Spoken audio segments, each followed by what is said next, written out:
Happy Tuesday. It is Andy and Dave Daly right here on the Muskegon Channel. Andy O'Reilly, my co-host, as he sits there and drinks his caffeine-free Pepsi, is Dave Cackley, because you can't go getting the jitters. No, don't need the caffeine jitters, man. I already have enough caffeine. When you're 40-something, you need that break. Yes, absolutely. I dump a pot of coffee down in the morning, and you can't have caffeine in your Pepsi. Well, I can, but if I have too much and I don't eat anything salty to kind of offset it, then I do get jittery. Oh, it's not good. It's not a good feeling. Not good. Well, you are you're a pillar. Your right. body's a temple. Absolutely. Or well-managed Catholic youth center. Absolutely. Nothing wrong with that. I'd like to say, before we get started today, thanks to everybody who checked things out yesterday. Quite a start to our little shenanigans here. It was very nice. Yeah, very nice start. Thank you all for tuning in, and we'll continue to do this as long as you put up with us. So, with that being said, Dave, why don't you tell us just what the heck is going on in this crazy wacky what? Well, before we got into the hard news, you mentioned we were talking off the air. Actually, you sent a message to me about the John Ball Zoo incident. This poor woman, 81-year-old woman. Now, this is another thing we haven't talked about, is how we're going to discuss this, because we're not under FCC regulations. No, but we want to keep it.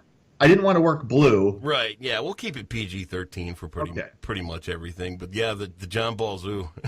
Poor lady getting hit in the face with monkey feces. 81 years old in a wheelchair. Oh, now you just had to ruin the story. Enjoying the zoo, enjoying the monkeys, and then right between the eyes. You know, I think there's something to be said for creatures that throw poop. Yeah. There are times where I would like to have thrown some at somebody here or there. So good for the monkey. He got away with it. You know, I'm sorry the lady got hit and everything, but... Well, evidently there were children. If I was sitting in a glass cage all day long, I'd throw poop at people too. I think the monkeys love the zoo. I really do. Yeah, they do. Absolutely. Look at those people. They look just like me, minus some hair, and here I am stuck in this hole. What's not to love? What? It's one of the John Ball Zoo's great. They give them the John Ball food. They give them a place to relax. It's like a resort. Right. They're like resorts for animals. Right, that's what it is. Okay, you want to downshift into the... Yeah, why don't you lay some news on us here, man, and talk about poop-flinging monkeys later. Okay. At least 14 people are dead after an explosion in Russia on Monday. Blast ripped through a train as it was traveling between two stations in the nation's second-largest city of St. Petersburg. Another explosive device was found at a second station and defused. This, according to Russia's anti-terrorism committee. Prime Minister Dmitry Medvedev says this was a terrorist act. Now, apparently the suspect did die in the explosion. Good riddance. Last word, there were 4 stations in St. Petersburg that are shut down now due to a terrorist threat. So let me ask you this. Everything we've been through, 9/11, all this, have you ever felt that the world was at a bigger boiling point than right now? No, not in my lifetime, but I don't think I have either. I'm just so uncomfortable with everything. I don't like the way relations are going. I don't like the way other countries are kind of maybe sizing us up a little bit to see, where we sit with stuff. And I just, and I don't know. I don't want to say that I'm turning old and getting paranoid, but dude, it's just not a comfortable time right now. It's weird when things like this happen, and it happened in Germany recently. It happened in France. Yep. For whatever reason, I still feel kind of removed from it. Maybe it's just because I'm beaten over the head with this every day, or seemingly every day. But I still it almost feels like it's not real, like it's a TV show. It's crazy, and it's just such a scary time. I would just like to see some peace. A little, you know what I mean? Just a chance to catch your breath for a little bit. It just doesn't feel good right now. Right. Well, President Trump's recent proposed cutting to the Great Lakes Restoration Initiative is facing opposition from Michigan's Attorney General. Republican Bill Schuette says he disagrees with the $50 million cut, saying the GLRI funding is important from an ecological and economic standpoint. The program sends money to local and state projects to fight invasive species, clean up pollution, and restore watersheds. In fact, there's a meeting like the Muskegon watershed is going to be discussed, I believe, at Grand Valley State today. Yeah. And I mean, this would be a really major cut, and it would affect, obviously, Muskegon. It's going to affect Holland and Grand Haven. The fishing industry is, I mean, that's big time in communities. So yesterday, or the other day, I'm talking, my buddy Rob. Remember we used Rob. to talk about Rob? He goes on and on about Trump's budget cuts and all that other kind of stuff. And you're the one that voted for him. I know. I'm like, well, it's one of those things that you got to make cuts, but it'd be surprising that he would do it in Michigan. Yeah. Because of the fact that was a swing state that voted for him. Yeah. So for the first time since like 1988. So yesterday we took a couple of shots for commentary on politics and stuff like that, and. But if it Here's my thing. All right. We're not going to ignore what politics are going on and all that other kind of stuff. And there's room for commentary. That's fine because everybody's got an opinion. And some things that he's got on the table are not a bad idea. Like we said yesterday, I'm not against some better security. I'm not against saving a few bucks here and there where we can.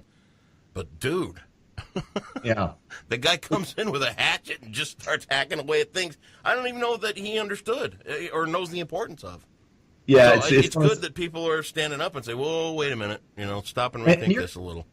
And you're going to get that with anybody, anything that's going to get cut. You're going to have lobbyists from all these different organizations. Anything at all.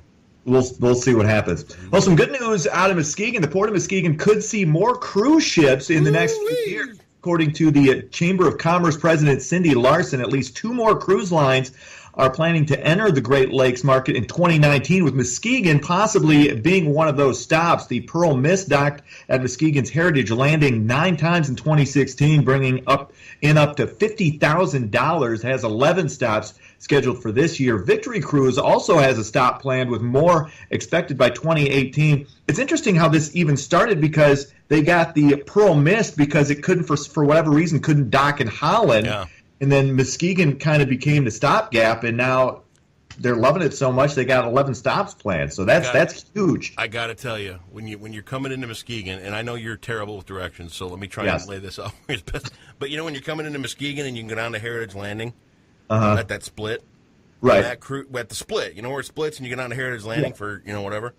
I could get there. I just couldn't tell anybody else how to get there. Of course not, or me.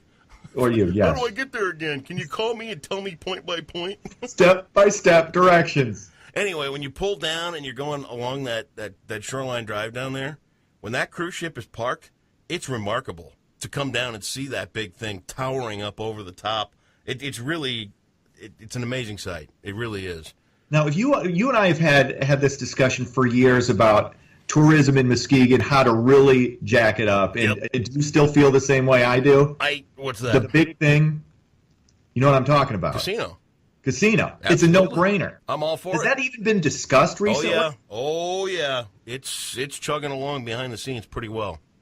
Because, I mean, you get a casino in a port stop like Muskegon, right on the lakeshore. I mean, you get that would be an economic boom. Huge. Like you haven't seen. I went and spoke a couple of years ago. They had the Department of Interior in here at Fruitport, and it was so strange, dude, because they put me like as the third speaker among all these other mayors and all these other bigwigs, and I'm standing there going, what am I doing here?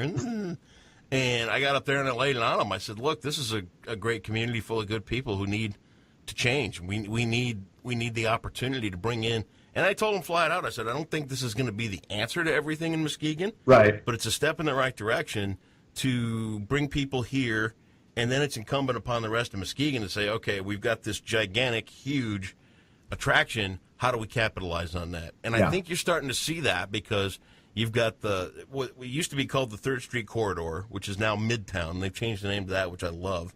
You've got restaurants popping up. You've got a contest going on for a free place to do business. For a year, they're giving away, so all these startup things going on, it's all going in the right direction. And I'd love to see that casino come. I can't say that I'd be a huge patron of it because I know my limits. And you got to be realistic with that. Yeah. There are people that are going to have gambling problems. There are people that have alcohol problems. But guess what? Exactly. There's a beer store on every corner. Absolutely. Nobody's worried about that, are they? you can't protect people from themselves. And if it's something that can generate business and really jumpstart the local economy, and it's not a seasonal thing, it's year round. Year round.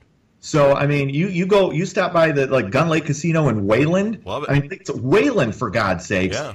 And that's nonstop. It's going all the time. All the time. The parking lot's always filled. So and you know, the best thing too is if we do get a casino here, Loverboy can show up every 6 weeks.